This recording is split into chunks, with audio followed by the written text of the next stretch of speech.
Girlfriend umano ni Santino, agaw atensyon.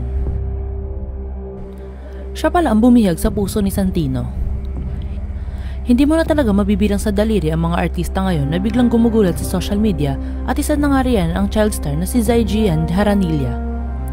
Si Zaijian Jaranilla ay unang nakilala sa Gawin Bulilit noong 2008 pero ang tunay niyang big break ay ang May Bukas Pa kung saan gumanap siya bilang Santino at ang batang may kakayahang makipag-usap kay Bro.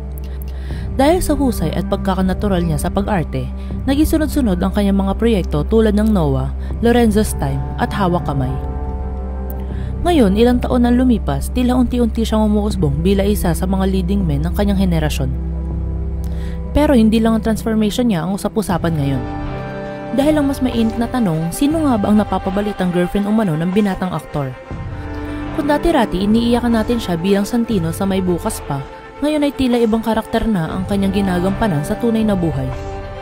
Mula sa batang inosente na nagpasikat sa mga salitang bro tulungan mo po sila, ngayon ay binatang-binata na siya na pinapantasya ng ilan sa social media.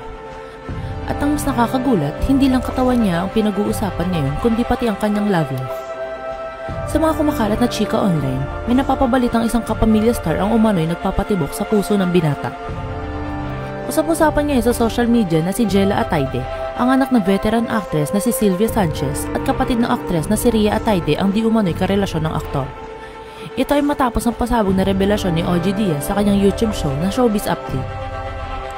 Ani ni OG, aba mag-boyfriend at girlfriend na raw di ba si Rhea Ataide, si Zanjo Marudo, letter Z, yung kapatid naman daw si Jella, letter Z rin daw, Zaijian Jaranilla, si Santino raw, magjowa na raw.